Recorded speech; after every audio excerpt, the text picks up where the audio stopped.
목사님들도 우리 목사님들의 모임이 한 달에 제가 한 약 3번은 있어요. 각각 다른 기관들이 이렇게 있어서 뭐 동문회 모임, 노예도 있고 이렇게 해서 이제 목사님들의 모임에 가게 되거든요. 가게 되면은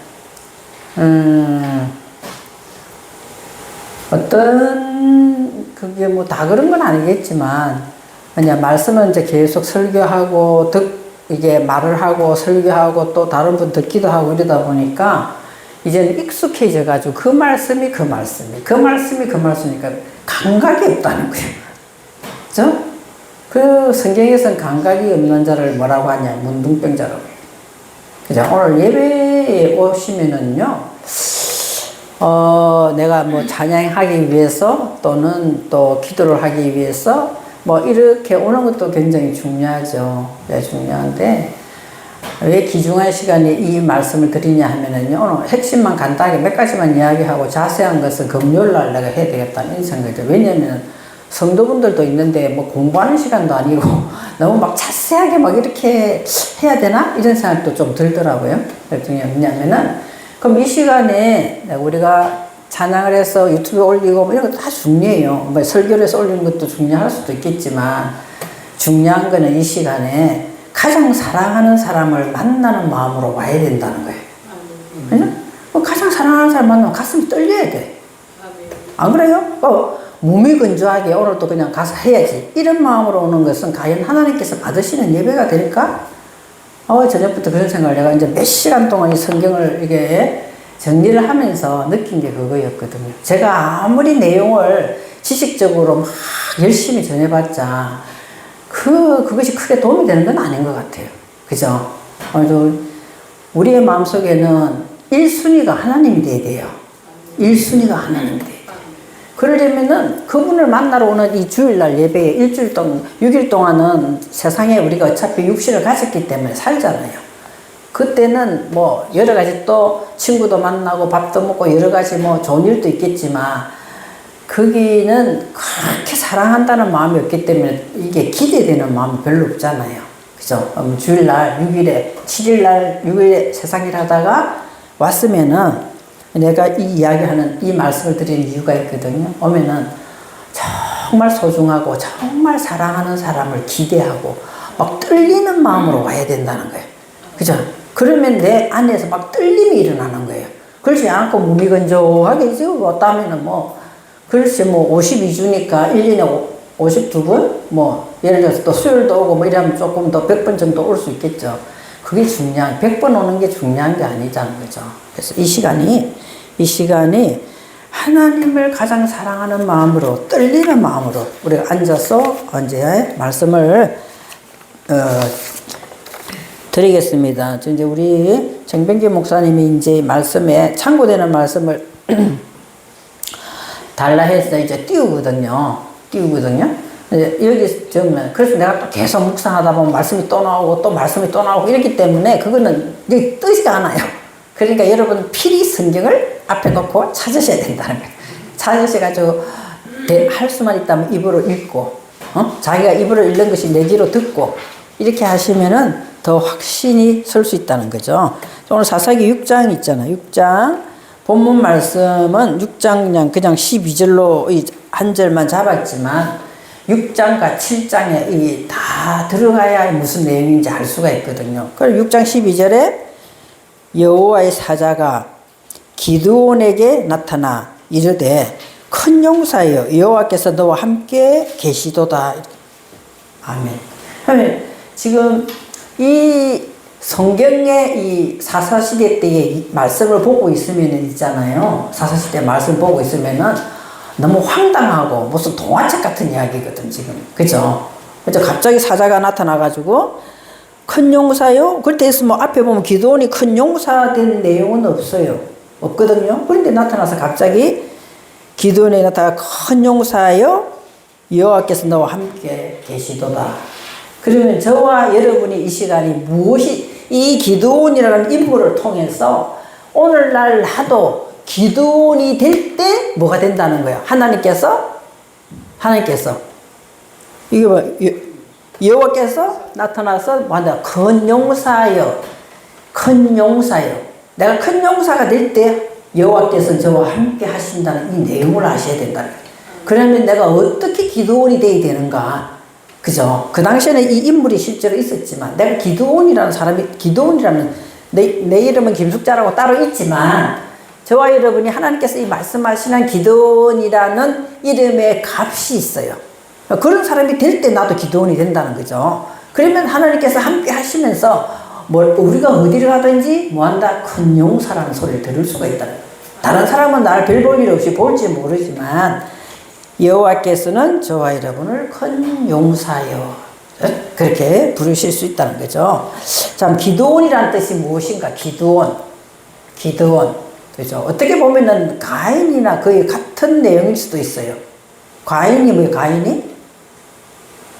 가인이 혹시 기억 안 나죠? 가인은 뭐 이 질문하는 게 습관돼가지고 가인이 무기, 작살, 무기, 그죠? 그럼 이런 기드온은 뭐냐? 기드온은 그 무기를 가지고 실제로 쓰는 사람이에요. 실제로 벌목자, 그죠?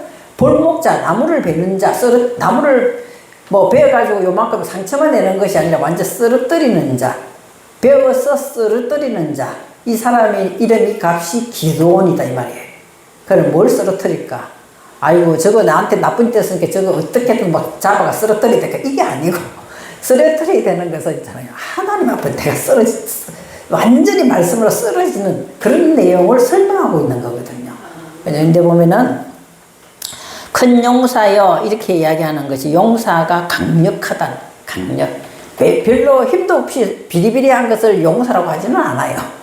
네? 그죠? 강력하다. 그죠? 강력하다는 것이고 크다는 뜻은 힘이 있다는 뜻이. 용기가 있다 이런 뜻이거든요. 저와 여러분이 우리가 쓰러지려면은 하나님 말씀 쓰러지려면 용기 있게 나를 결단을 해야 돼요. 뭐 해도 그만 안 해도 그만 이렇게 하면 안 쓰러지잖아요. 완전 엎어질 때는 팍 엎어져 버야 돼. 하나님 그걸 요구하신다는 거죠. 그래서 6장 12절은 무슨 말씀을 하고 있냐 해석을 하면 있잖아요. 해석을 하면은 벌목자는 강력한 힘으로 견고하게 서 있는 사람이다. 6장 12절에 해석한 겁니다. 벌목자는 뭘 가지고? 강력한 힘을 가지고 아주 견고하게 딱 서 있는 사람입니다. 그죠? 견고하게 서 있어요. 저기 와도 나를 보고 겁을 내는 거예요. 그죠? 그런 것이 오늘 6장 12절 말씀입니다. 왜 그러면 하나님께서 이 기드온이라는 사람을 사용했는가? 그죠? 그 배경을 잠깐 한번 보겠습니다. 여러분의 말씀을 보시면은요, 6장 1절에서 6절 말씀을 한번 우리 교독을 한번 해보겠습니다. 사사기 6장 1절에서 6절 말씀을 교독을 잠깐 제가 먼저 읽겠습니다. 자, 여기서 중요한 걸 보셔야 돼요. 이스라엘 자손이 이렇게 돼 있어. 이방인이 아니에요. 저와 여러분이 이스라엘 자손이에요. 영적으로. 이스라엘 자손이 자 뭐예요? 또 그러니까 뭔가 또 몇 번 저질렀다는 이야기죠. 또 여호와의 목전에 뭘 행했다? 악을 행했다는 거예요. 그럼 우리들이 살면서도 수도 없이 하나님 보시기에 우리는 반복해서 하나님 이 목전이라는 것이 아인이라 해가지고 눈이에요. 눈. 여호와의 눈으로 바라볼 때 세상적인 가치 기준이나 세상 사람들이 바라볼 때가 아니라 여호와의 눈으로 바라볼 때 우리는 악을 행했다는 거예요. 그러니까 여호와께서 몇 년 동안? 7년 동안을 그들을 미디안 손에 넘겨주시니 7이라는 숫자는 완전한 숫자예요. 우리가 하나님 보시기에 영적인 눈으로 하나님 말씀의 수준의 기준에서 눈을 볼 때 우리가 정말 거듭해서 악을 행하고 있다면 하나님께서는 환난을 주시는데 완전한 환난을 주신다는 거예요. 이것이 7년 동안이에요. 7년 동안. 완전한 환난. 내 힘으로는 도저히 감당이 안 되는 나는 상상도 못하는 그 속에 나를 집어넣으신다는 내용이거든요. 그럼 여러분 2절을 한번 읽어보겠습니다. 미디안의 손이 이스라엘을 이긴지라 이스라엘 자손이 미디안으로 말미암아 산에서 웅덩이와 불과 산성을 자기들을 위하여 만들었으며. 그럼 더 어디로 도망갔다는 거예요?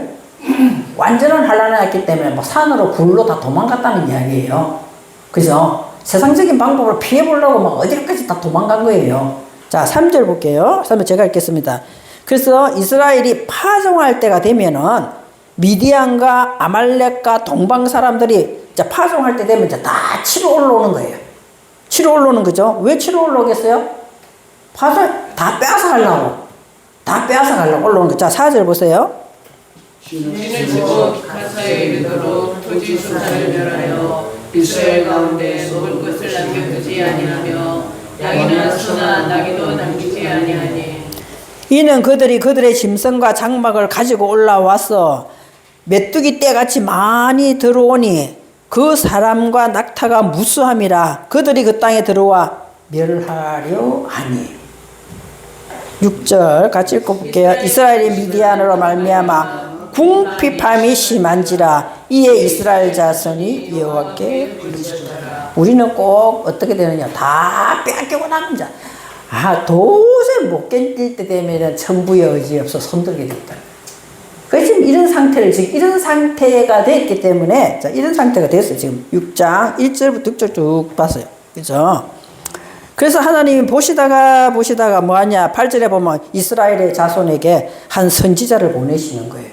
한 선지자를 그래서 대신 말하게 하는 거예요. 오늘 저와 여러분, 내가 여러분 앞에 뭐 선지자라 해가지고 그런 뜻은 아니지만 하나님께서 어쨌든 간에 하나님의 말씀을 전파하라고 여기다 세워놨다는 거죠. 그럼 그 세워놨으면 이제 그 소리를 우리가 들어야 돼요. 들어야 되죠. 선지자를 보내시니 그가 그들에게 이르되 여호와께서 이같이 말씀하시기를, 쭉 말씀해서 너희들을 이스라엘의 하나님 내가 너희를 애굽에서 인도하고 너희를 종됐던 집에서 나오게 하고 쭉 설명을 하죠. 애굽의 사람의 손과 너희를 학대하는 모든 자에서 너희를 건져내고 그들을 너희 앞에 쫓아내고 그 땅을 너희에게 주었는데, 중요한 거는 자 10절 또 같이 읽어볼까요? 내가 또 너희에게 이르기를 나는 너희의 하나님 여호와이니 너희가 거주하는 아모리 사람의 땅에 신들을 두려워하지 말라 하였으나 너희가 내 목소리를 듣지 않느니라. 그럼 중요한 거는 뭐예요? 그 신들이, 이게 신들이, 그게 또 엘로힘이 나와 있더라고. 그게 또 엘로힘이야. 왜냐면 엘로힘은 모든 사람이 신이에요. 근데 그들이 편리한 대로 우리가 하나님을, 엘로힘을 믿으면서도 어떻게 하고 있느냐, 어떻게 하냐는 여기 보면 있잖아요. 그들이 세상적인 방법으로 이 아모리라는 뜻을 제가 나중에 설명을 해드리겠습니다. 우리가 어떻게 하면은 아모리 사람의 신들을 모시고 있을 수도 있다는 거예요. 나는 하나님만을 바라본다는 거 생각하고 있지만 그럴 수가 있다는 거죠. 그런데 그 신을 뭐 하지 말라? 모시지 말라고 하지 않았어요. 두려워하지 말라. 우리는 보이지 않는 미래가 때문에 어떤 마음이 생겨요? 어떤 마음이 생겨요? 저 같은 경우 예를 들면은 교회를 한 20년 넘게 했었어요. 하는데 어떤 때는 사람이 많았다가 어떤 때는 사람이 작았다가, 그럼 이 월세 나가고 사람이 줄었다가 말았다 하기 때문에 이에 대한 근심 걱정이 오더라고. 야, 이러니까 교회를 유지할 수 있을까? 다른 사람들을 보면 내가 이 말하면은 목사가 내가 믿음이 없다 하지 않을까? 막 이런 것들에 대한 이런 두려움이 생기더라고요. 그런 것들을 지금 뭐라는 거예요? 내가 하나님을 모시고 하나님을 믿는다 하면서 지금 이게 두려움이 오는 거예요. 그죠? 하나님 앞에서는 하나님이 뭐예요? 하나님이 절대적이라 하면 우리는 두려움을 가져서는 안 된다는 거죠.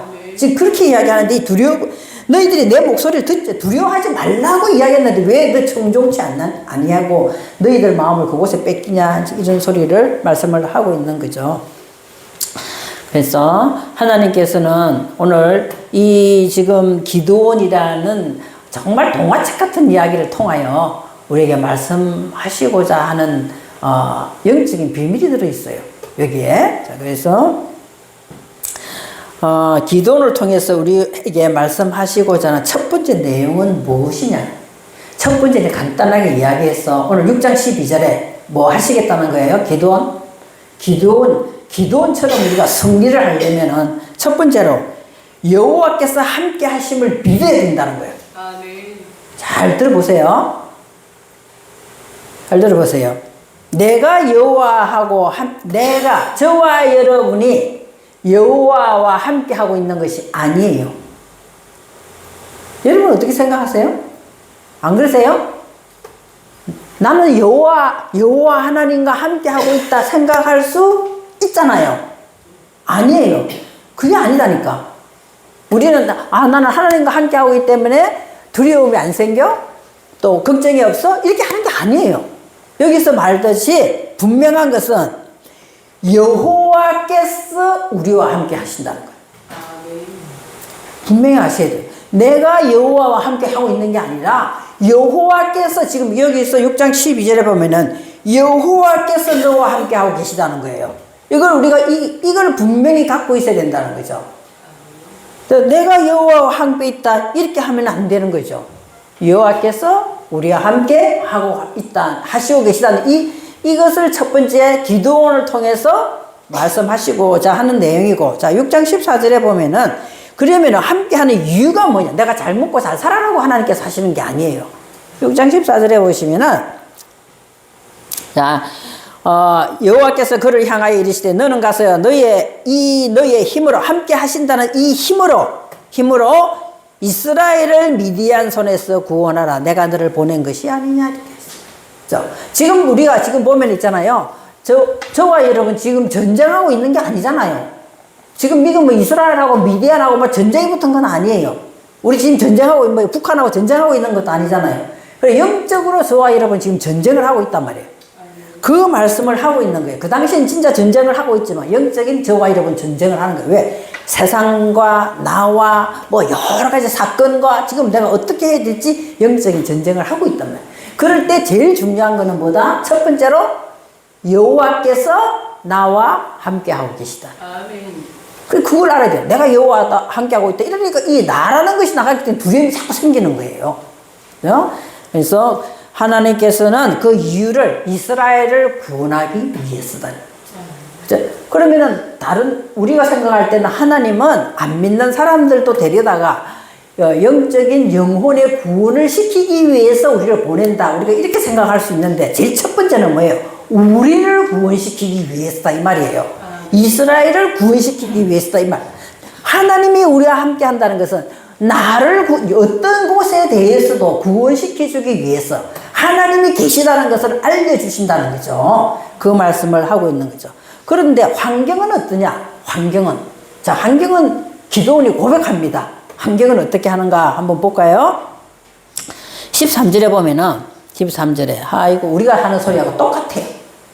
13절에 보면은 기도원이 그에게 대답하여 오 나의 주여 여호와께서 우리와 함께 계시면 어찌하여 이 모든 일이 우리한테 왜 일어났습니까? 이렇게 이야기해요. 아예 처음부터 안 일어나게 해주시지 왜 이런 일이 일어나게 해주십니까?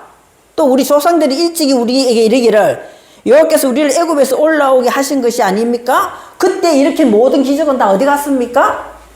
왜 이 미디안 손에 들어가가지고 다 뺏겨가지고 산으로 도망가고 굴에 들어가고 먹을 것도 하나도 없이 몽땅 다 가져 뺏깁니까? 이거 우리가 하는 소리잖아요. 그래서 기도는 또 그렇게 이야기해요. 큰 용사여 너는 큰 용사이기 때문에 내가 너와 함께 있겠다. 이렇게 해준 걸 내가 받아들였다면 그 말 안 나와야 된다니까. 그죠? 그 말 안 나와야지. 근데 하나님 나 너무 잘 믿어요. 나 11조도 잘하고요. 주일도 잘 지키고요. 색스폰도 불고요. 나 찬양도 열심히 하고요. 연습도 엄청 열심히 했는데 뭐예요 이게 지금. 뭐예요. 다 뺏기고 아무것도 없잖아요. 하나님 살아계시다면서요. 지금 그 이야기 하는 거 똑같아. 우리가 하는 이야기가 똑같아. 내가 감당 못하는 일이 생기면 누구나 다 이 이야기를 할 수 있다는 거예요. 이것이 지금 환경이에요. 지금 환경이거든요. 알겠죠? 그래서 15절에 보시면 뭐라고 이야기하냐. 기도원이 아유 그래도 내가 너를 보냈다. 이스라엘 구원시키라고 너를 보냈다. 그러니까 또다시 15절에 뭐라고 이야기하냐면은 나는 므낫세 지파 중에서도 가장 작은 지파 중에 속하고 우리 집안 사람 형제 중에서도 내가 제일 뭐하다? 내가 제일 작은 자입니다. 하필 나한테 왜 이래요? 하필 나한테 나를 왜 구원시키러 나를 저기 보냅니까? 정병기 목사나 찬양 잘하는 조경철 사모님 보내가지고 전도나 시키지. 난 아무것도 못하고 찬양도 못하고 아무것도 못하는데 집사님 나 추운데 나 왜 불러내요? 따뜻할 때 나갈게. 막 우리 실컷 이런 이야기 할 수 있어요. 저분들은 어차피 지목하게 부르는 사역자니까 나가도 되지만 나는 왜? 나는 이런 일도 있고요. 저런 일도 있고요. 나는 먹고 살아야 되고요. 난 피곤하고요. 아프고요. 우리 이런 말 시큰할 수 있어요. 나는 모나스 중에서 극히 약하고 내 집에서 가장 작은 자입니다. 우리 그런 마음 가질 수 있거든. 그러나 하나님께서는 고린도후서 4장 6절에서 9절 한번 띄워보실래요? 그건 우리 했죠. 고린도후서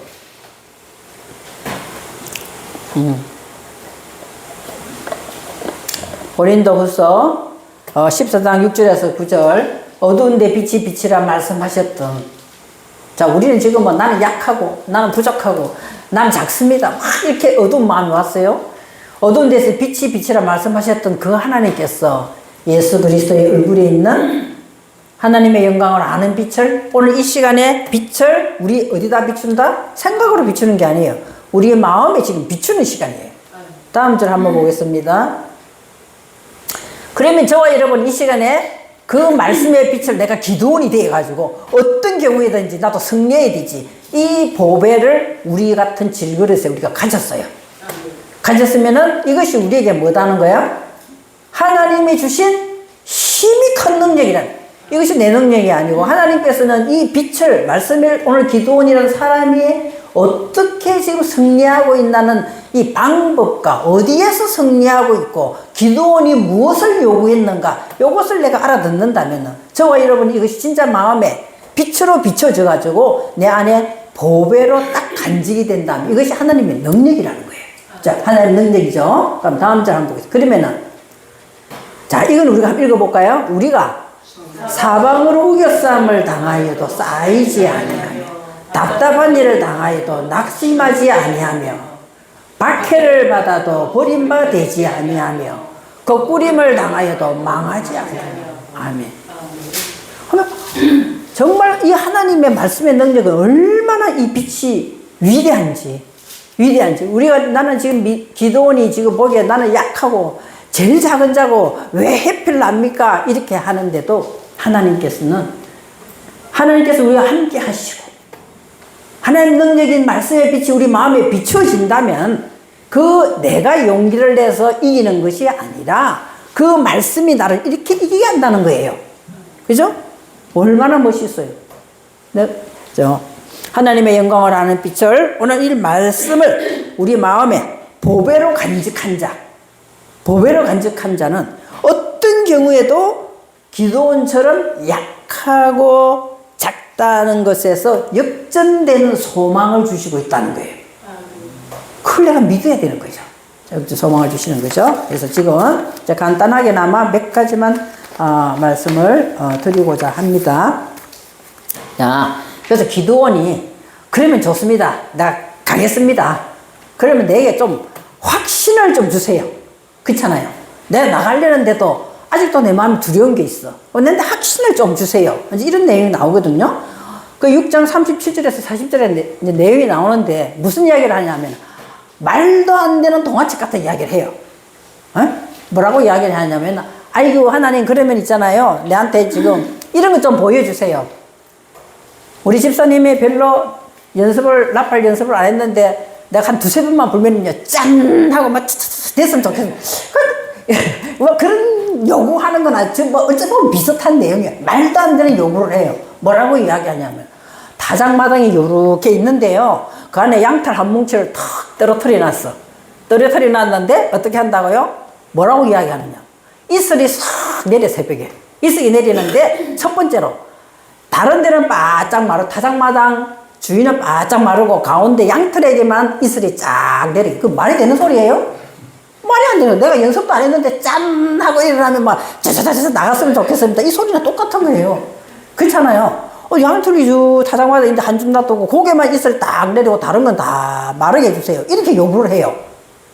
그리고 밤에 이제 자고 일어났더니 하나님이 실제로 그렇게 해주셨네. 실제로. 그죠? 너무 동화 같은 이야기 아니에요? 그러니까 하나님 화내지 마세요. 한 번 더 내가 요구할게요. 두 번째로 이제는 양털만 바짝 말라있고 다른 데만 다 이슬을 쫙 내려주세요. 또 이렇게 요구하는 거예요. 그죠? 반대로 요구를 하는 거예요. 그랬더니 하나님 또 그렇게 해주시는 거예요. 근데 그 이유는 몰라. 성경에 그 이유는 아무것도 안 적혀 있어. 하여튼 뭐 이상한 요구를 하는 거예요. 기도원이 하나님 앞에 이상한 요구를 하는 거예요. 그것이 무슨 말을 하고 있느냐. 그래서 타작마당은 저와 여러분이 마음판이에요. 여기서 뭐 하는 것이다. 퀴즈라는 곳이에요. 퀴즈라는, 쭉쭉이 알고는 퀴즈라는, 말씀을 가지고 퀴즈라는 곳이에요. 그죠? 양털 한 묶음이 있어요. 하얀. 그죠? 털이 많다. 털이 많다는 뜻으로, 털이 제일 많은 동물이 양인지는 모르겠어요. 털이 많다는 뜻으로 이 양털이라고 비유를 했단 말이에요. 그러면 저와 여러분은 하나님은 목자시고 저와 여러분은 뭐예요? 양이에요. 양이잖아요. 그런데 양은 언제 자기 가치를 발휘해요? 양은 털을 다 뽑았을 때 같이 발휘하는 거예요. 이 양털 모가 굉장히 비싸거든요. 그죠? 이 털은 반드시 우리 속에 다장마당에서 뽑아져야 될 털을 뽑아내는 거예요. 말씀을 듣고 내 안에 그걸 지금 요구하는 거예요. 왜? 기드온이 나는 약하고 나는 작고 왜 하나님 어디 갔습니까? 왜 기적 안 일어나고 우리가 지금 미디안한테 쫓겨가지고 산에 막 불에 들어가서 이렇게 살고 있습니까? 내 환경이 왜 이랬습니까? 이런 마음을 어떻게 달라고? 뽑아달라고. 그 양털을 뽑아낸단 말이에요. 한뭉치라는 뜻이 무슨 뜻이냐? 한뭉치라는 뜻이 있잖아요. 이것도 멸망시키다, 또 베어 넘어뜨리다 라는 뜻이 한뭉치예요. 그러니까 즉 다시 말해서 내 속에 나는 하나님의 양이에요. 근데 그 안에 털이 잔뜩 있어. 그걸 뭐 해달라는 거예요? 뽑아서 이슬에 적셔달라 이 말이에요. 이슬에 적셔달라. 그래서 이슬에 적셔달라고 이야기합니다. 이슬에 적셔달라. 그래서 이슬에 적셔달라는 이슬이라는 것이 그냥 단어의 뜻을 보면은 있잖아요. 보호하다, 덮다 이런 뜻이에요. 그럼 무엇으로 보호하고 덮겠어요? 여기 이슬을 자 여기 보시면은요. 이슬이 아침에 딱 나와보니까 첫 번째로 요구한 것이 양털에 딱 이슬이 쫙 있어요. 그거를 딱 잡아가 조그만 것이 아니야. 쫙 잡아서 쭉 눌러 짰더니 어떻게 했다는 그릇에 물이 가득하더라 이렇게 돼 있어요. 물은 하나님의 말씀이에요. 저와 여러분에게 나는 이거 작다, 나는 못한다, 이런 걸 갖다가 양털로 뽑아내어서 하나님께서 말씀으로 덮어서 나를 보호해 주세요. 이것이 오늘 다장마당과 양털과 이슬로 비유를 하고 있다는 거예요. 자, 그럼 반대로 이제는 뭐예요? 양털이 있는 곳은 바짝 마르고 이게 다장마당에만 또 주위에 다 이게 이슬을 내리게 해주세요. 이렇게 돼 있어요. 그죠? 내가 양이라 그런 것 같으면, 내가 양이라는 것 같으면 다장마당이 이렇게 있어. 이제 털을 뽑아가지고 가운데 해서 그 문제는 해결됐어. 이제 요거는 바짝 마르고 바깥에만 이슬로 젖히지 않나. 그게 또 참 이해하기가 힘든 부분이에요. 그죠? 그래서 요 사사기에서는 그 내용이 전혀 나와 있지 않습니다. 그래서 첫 번째 38절에 말했듯이 이슬을 짜서 물이 그릇에 가득하더라. 그죠? 이슬은 물이고 물은 하나님의 교훈이고 하나님의 교훈은 말씀이 내 안에서 먼저 역사해야 된다는 내용이에요. 내 안에서 내 안을 먼저 고쳐야 된다 이 말이에요. 내 안을 고쳐서 뜯어내 우리가 필요 없는 것 근심 걱정하는 거 두려워하는 거 이런 거 다 뽑아내어서 말씀으로 보호를 내 안에 거부터 먼저 그럼 바깥에 또 다음에 다장마당에 또 한다는 것은 내 안에 것은 이제 말랐어. 내 안에 속성은 말랐어. 또 나의 주변의 것도 하나님께서 말씀으로 환경을 변화시켜 달라는 내용이에요. 내 개인적으로 이야기하면은 무슨 이야기하고 똑같나? 자, 노아 방주는 우리가 대부분 다 알고 있어요. 노아 방주는 완전 쫙 40일 동안 비가 내려가지고 완전히 배가 아라라산 꼭대기에 딱 떴단 말이에요. 떴어요. 그러려면 이 배에 뭐가 들어오지 말아야 되는 거예요? 물이 들어오지 말아야 되잖아요. 그러니까 이것도 역청을 치라거든요. 역청을 치래. 우리로 이야기하면 골타르 같은 거예요. 물 들어오지 말고. 치라는데 노아 방주의 역청은 밖과 안을 칠한 게 아니에요. 어떻게 칠했어요? 안을 먼저 칠하고 바깥을 칠하는 거예요. 그래서 그 당시에 배라고 생각해서 안을 먼저 칠해서 바깥의 것이 안의 것이 흘러나가지 못하게 하고 또 바깥의 것이 들어오지 못해 안박 안과 밖을 칠하는 것이 노화 방주의 역청칠하는 방법이에요. 오늘 이 방법도 똑같은 내용이에요. 지금 양털 한 주먹과 타작마당과 이슬이 있으면은 제일 먼저 어디서부터 사건이 일어나서요? 안에서부터. 타작마당 안에 양털을 여기서부터 말씀으로 우리가 역청을 칠하는 거예요. 그러고 난 다음에 바깥을 또 칠하는 거예요. 이 내용이나 같은 내용이다 이 말이에요. 먼저 우리가 환경이 변화되고 저 사람이 변화되고 뭐 어떤 사건이 없어지고 이것이 중요한 게 아니에요. 제일 중요한 거는 뭐예요? 저와 여러분이 말씀을 통하여 하나님을 바라볼 때 내 안이 먼저, 내 안이 없어져야 될 것이 무엇인지 요거부터 지금 말씀의 물로 다 채워달라는 내용이나 똑같은 내용이다 이거죠. 그러고 난 다음에 바깥에 내용. 바깥에. 그래서 쉽게 이야기해보면은 우리는 마음 안에 말씀으로 채워지고 밖으로도 삶을 말씀으로 다스린다면은 영적인 준비할 이 기드온의 이제 용사 자리로 다음에 넘어간단 말이에요. 그러지 아니하면은 저 안에서 새는 바가지는 어디서 새요? 바깥에서 새요. 이 안에 새는 바가지는 바깥에서 샌단 말이에요. 그래 안이 먼저 뭐로 된다? 말씀의 이슬로 적셔져야 되는데 이 문제가 해결이 안 돼가지고 이것이 해석이 안 돼가지고 고민을 내가 많이 했어요. 이거 어떻게 해석이 저는 되도록이면 다른 사람들이 쓴 간주를 보지 않아요. 그럼 그 사람 것이 내게 들어오기 때문에 알겠더냐? 이 말씀을 굉장히 이 말씀을 어떻게 해석해야 될지 뭔 타작마당이 나오고 양털 나오고 이상한 동화 이야기가 왜 나오냐?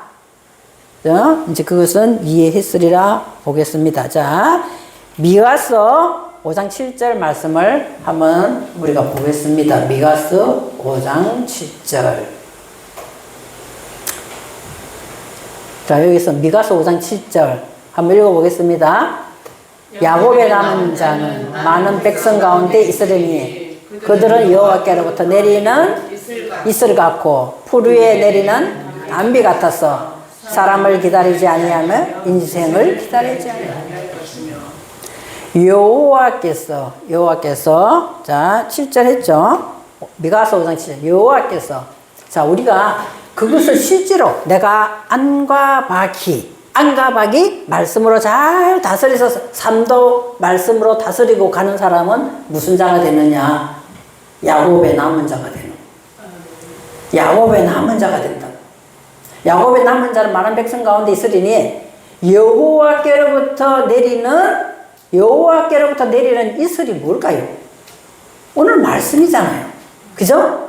말씀이 이슬 같고 풀 위에 내리는 단비 같아서 이 단비라는 것이 소나기더라고. 소나기. 제가 이렇게 기도한 적이 있어요. 지금은 그거 뭐 가지고 내가 되풀이해서 뭐 하나님이 어떻게 하실지 모르겠지만 나는 욕심이 굉장히 많았어요. 말씀에 욕심이 굉장히 많았어요. 기도에도 욕심이 굉장히 많았어. 그래서 오랫동안 기도하는 건 잘 못해. 어떤 사람은 몇 시간씩 기도하는데 오랫동안 기도 잘 못해. 그러면서 어떻게 기도했냐? 하나님 복된 장마비를 이 시간 내려주셨다 이렇게 기도했어요. 지금 소나기가 하나님 이 시간에 소나기가 내게 단비로 확 내려주세요. 그래야 기도할 때 좀 길게 안 해도 되잖아요. 그러니까 말씀도 깨달을 때 확 소나기로 내 복된 장마비를 이게 지금 불에 내리는 단비가 그죠? 있어요. 그래서 이 하나씩 맺혀지. 근데 갑자기 단비는 안 내려져요. 여기 뭐라고 그랬어요? 여호와께로 내리는 이슬 같고. 이슬은 하나씩 떨어져가지고 이렇게 이슬이 맺히는 거잖아요. 맺혀서 말씀이 뚝뚝뚝뚝 떨어진단 말이에요. 이래가지고 이것이 모여서 뭐가 된다? 소나기처럼 은혜를 싹 쏟아주신다는 이런 내용이에요. 그죠? 그 내용이고. 그러면 자, 신명기 32장 2절도 한번 보겠습니다. 신명기 32장 2절. 같이 읽어볼까요? 신명기 32장 2절. 자, 앞으로 보시고요. 내 교훈은 비처럼 내리고 내 말은 이슬처럼 맺히나니 연한 풀 위에 가는 비 같고 채소 위에 단비 같다. 결국 뭐예요? 하나님 말씀이잖아요. 하나님 말씀이 이 시간에 저와 여러분에게 교훈으로 와닿아야 된다는 거예요. 와닿을 때 이것을 뭐라고 한다? 이슬처럼 맺히는 거예요. 그리고 지금 이 시간에도 우리가 하나님의 말씀을 먹고 자라나고 있는 채소라고 비유를 한다면 이것이 지금 창세기에 나오는 있잖아요. 에세보가 떼세예요. 에세보가 떼세요. 그죠? 에세보가 먼저 나오고 떼세가 뒤에 나오나요? 떼세가 먼저 나오고 에세보가 뒤에 나오죠. 그러니까 처음에는 연한 풀이기 때문에 떼세가 먼저 나오죠? 떼세 위에 내리는 것이 연한 풀이라고 표시되어 있어요. 그 내가 지금은 조금 연약한 것 같아지만 걱정하지 마시라는 거예요. 그때는 하나님께서 말씀의 비를 주시는 거죠. 그래서 조금 더 우리가 어떻게 되면은 강력해지면 조금 더 내가 강해지고 더 뭐가 되냐, 하나님 보시기에 군사로서 용사로서 자라게 되면 그곳에 우리에게 뭘 주신다? 소나기를 주신다는 거예요. 그러면서 우리가 쑥쑥 하나님 말씀 가운데 자라게 된다는 거죠. 자, 그래서 하나님은 이렇게 오늘 기드온이 하나님께 요구를 할 때 이렇게 들어주신다는 거예요. 그래서 기드온이 그 말도 안 되는 이상한 것을 요구하게 되는 것입니다. 다음에는 그러면은 오늘 이 시간에 저는 말씀의 교훈에 이슬도 맺혀졌고 또 채소 위에 단비도 내려지고 교훈을 잘 받았어요. 말씀을 지금 안팎 끝으로 잘 받았어. 이 사람들은 다 쓰지는 않아. 하나님께서 자, 사사기 7장 5절에서 6절 보세요. 사사기 7장.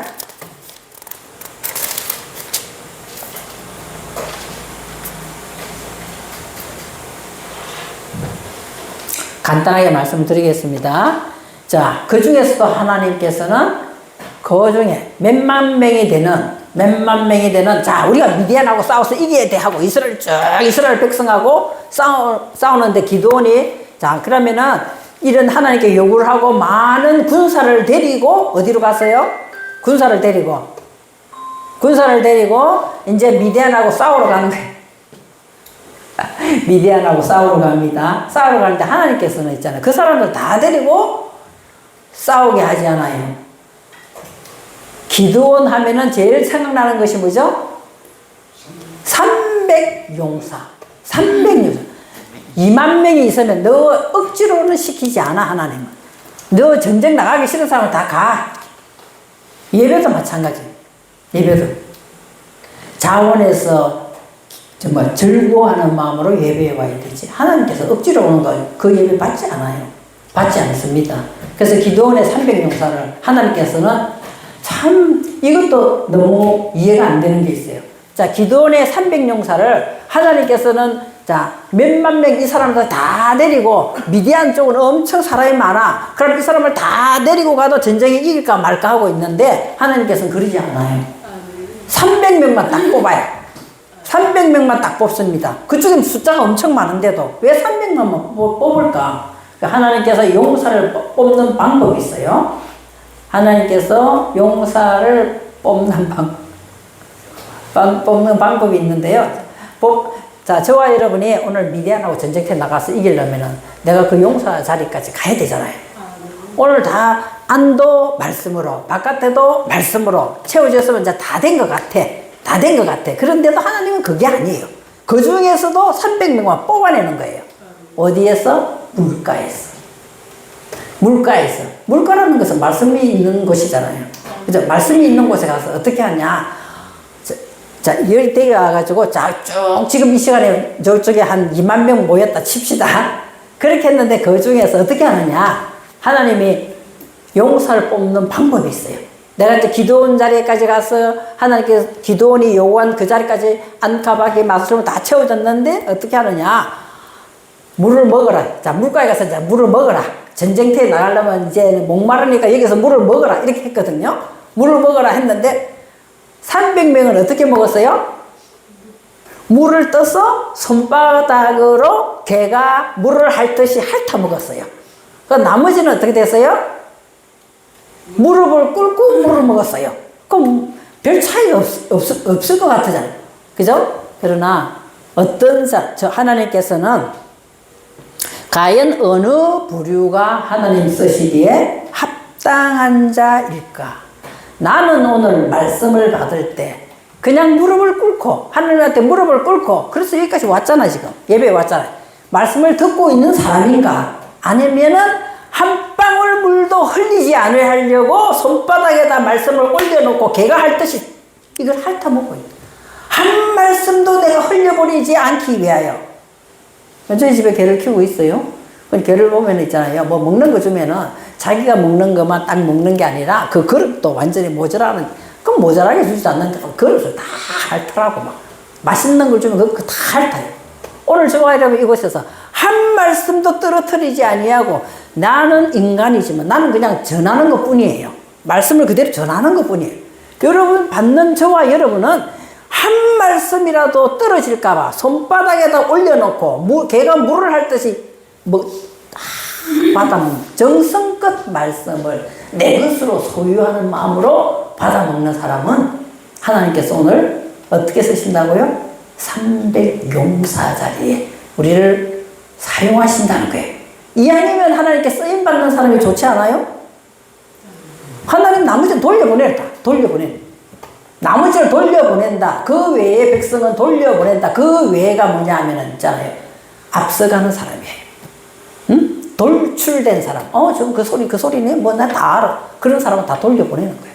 그 외의 사람이라는 것이 나아가다 또는 돌출됐다. 이렇게 돼 있어요. 그런 사람을 돌려보냅니다. 그러면은 오늘 이제 전쟁터로 나갑니다. 300명이 전쟁터로 막 나갑니다. 너무 웃기는 건 있잖아요. 그 친구 중에 한 사람이 꿈을 꿨어요. 기도원 용사, 그 사람, 한 사람, 친구가 꿈을 꿨는데, 어떤 꿈을 꿨느냐? 보리 한 덩어리가 막 떼굴떼굴 굴러가는 거야. 보리떡 하나가 얼마나 큰지는 모르겠어요. 그래서 막 굴러가더니 미디안 진영에 가가지고 그걸 다 엎어버려. 폭 싹 다 내려앉게 만드네? 여러분 상상해보세요. 보리떡이 얼마나 큰지는 모르겠어요. 그 꿈을 꿨어요. 그 꿈을 꿔가지고 기도원에게 말을 합니다. 내가 이만저만한 꿈을 꿨다. 자, 그 말씀이 무슨 말이야? 사사기 7장 13절에 보시면은요. 7장 13절. 사사기 7장 13절에 보시면 뭐냐면, 기도원이 그곳에 이른저 어떤 사람이 그의 친구의 꿈을 말하여 이르기를, 보라, 내가 한 꿈을 꿨는데 꿈에 보리떡 한 덩어리가 미디안 진영으로 굴러가가지고 한 장막이 이래 그것을 쳐서 무너뜨려서 위쪽에서 엎으니 그 장막이, 자, 진영이 군사들이 쫙 안에 들어가 있는데 엄청 큰 거예요. 그죠? 엄청 큰 건데 보리떡 하나 가가지고 진영을 다 완전히 뭐 했다는 거예요? 예? 완전히 쓰러뜨리게 만들었다는 거죠. 그래서 14절에 그것은 무엇이냐? 이것은 무엇이다? 보리떡 하나는 기도원의 칼이다. 기도원, 저 칼이라는 거예요. 칼을 뭐 하는 거죠? 잘라내는 것이 칼이에요. 기도원 이름이랑 같은 말이죠. 벌목자, 잘라내는 것이에요. 근데 웃기는 거는 이 전쟁에 기도원이 칼을 들고 싸웠다는 건 없어요. 그죠? 이것은 기도원의 칼이다. 보리떡은, 결국 말해서 보리떡 한 덩어리는 기도원의 칼이다. 그래서 이해하기 힘들잖아요. 보리떡 한 덩어리에 기도원의 칼이다. 이게 뭔 말인가? 그죠? 그래서 저와 여러분은 그 보리라는 것은 거칠다는 뜻이 있어요. 거칠다. 우리 생각 속에 거치는 생각은 떡을 만들어야 돼요. 떡은 그냥 되지 않아요. 어떻게 해야 돼요? 갈아가지고 전기를 해서 떡을 친다잖아요. 완전히 갈아서 떡을 한 덩어리. 내 속에, 저와 여러분 속에 이 거칠은 생각들이 있는 하나님 생각 말고 거칠은 저거 죽여야지, 원수 갚아야지, 저 미워 죽겠는데, 이런 것들은 다 어떻게 해야 되냐? 하나님 말씀으로 다 뭘 한다는 거예요? 우리가 먹을 수 있는 떡이 되게끔 만들어서 이것이 내 안에서 가만히 있는 것이 아니라 묵상을 하여서 되새김질할 때 굴러간단 말이에요. 굴러갈 때 저와 여러분은 미디안 장막같이, 이 미디안이라는 뜻이 뭐냐면 떠들썩하게 논쟁하는 거예요. 미디안이란.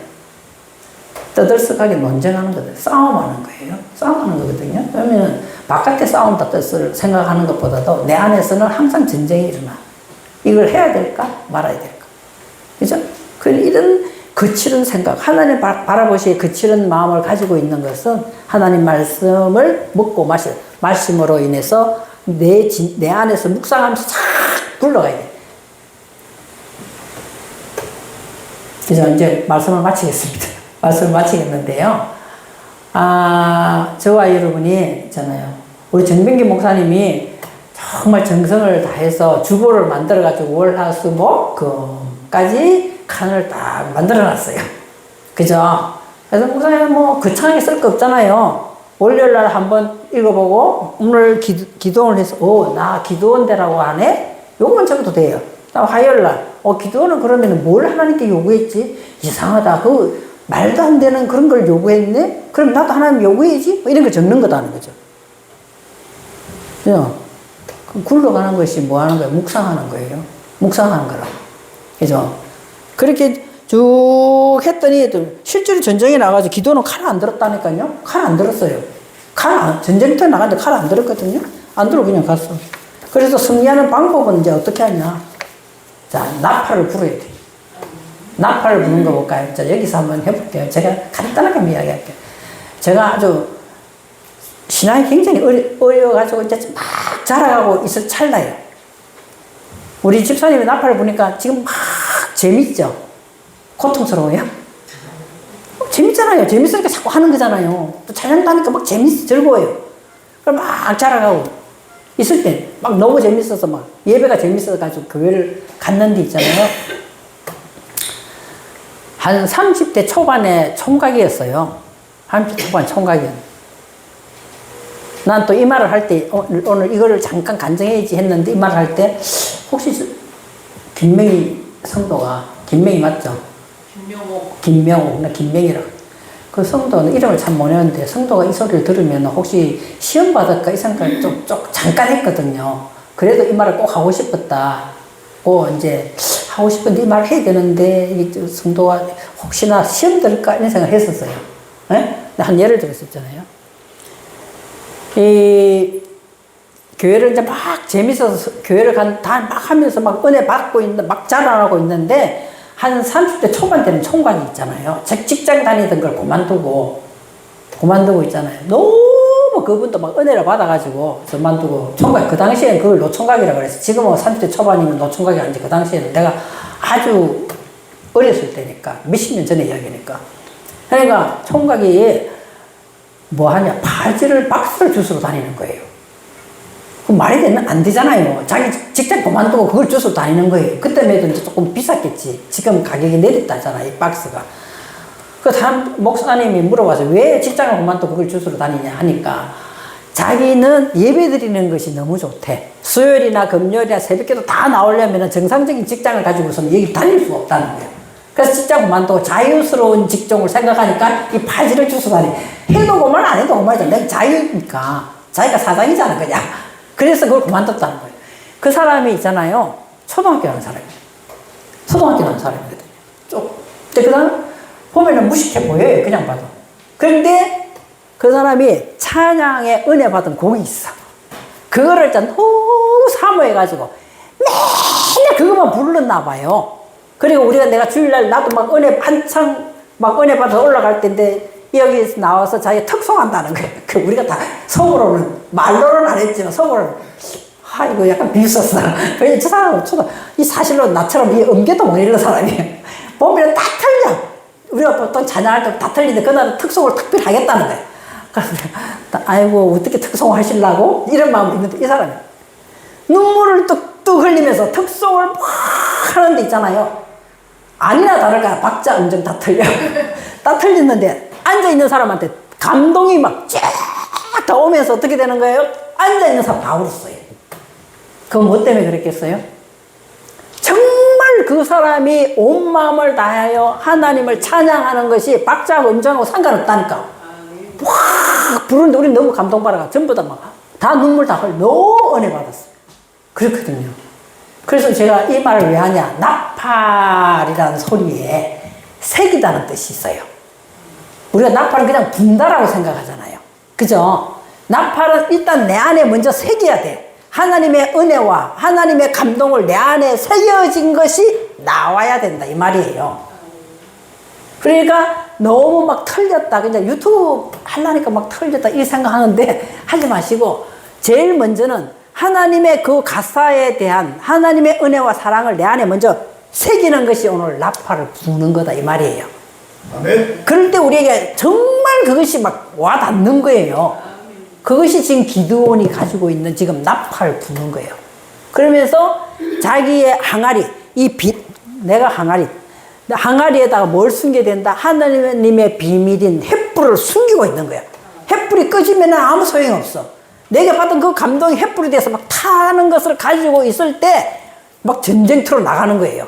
나가가지고 이제는 내가 받은 이 말씀을 다른 사람에게 드러내야 되니까 이 항아리를 깨트리고 완전 이것이 횃불로 살아있는 하나님의 영원한 불인 이 생물을 살아있는 이 불을 타오르고 있는 횃불을 확 비추기만 했더니 미디안 사람들은 자기들끼리 칼 싸움마다 다 죽어.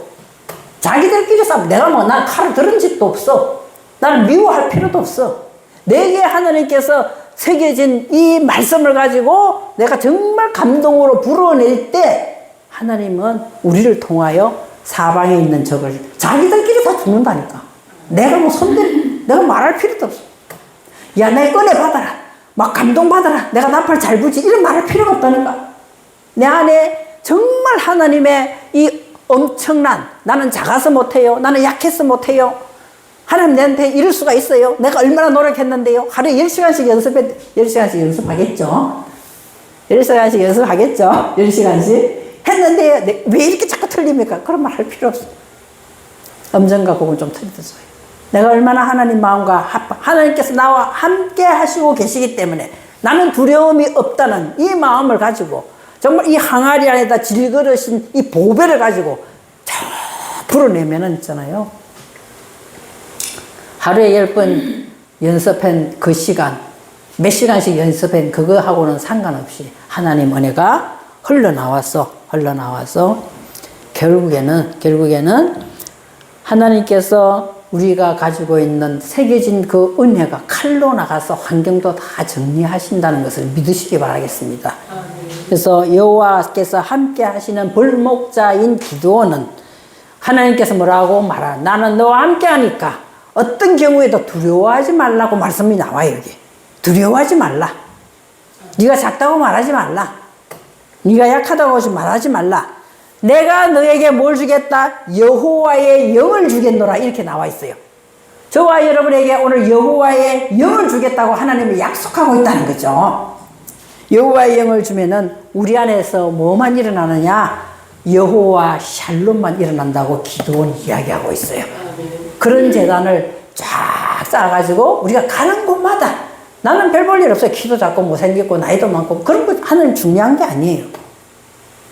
우리 안에 지금도 타고 있는 하나님의 말씀의 비밀을 간직한 이 횃불을 들고 진심으로 떨리는 마음으로 하나님을 오늘 사모하니까 내 안의 것도 없애주시고 내 밖의 환경도 말씀으로 채워주셔서 내가 하나님의 영으로 일주일 동안 승리하게 해주세요. 이 말씀을 가지고 오늘 같이 기도하겠습니다. 지금부터 같이 조용한 마음으로 여러분이 그 마음을 달라고 기도하겠습니다.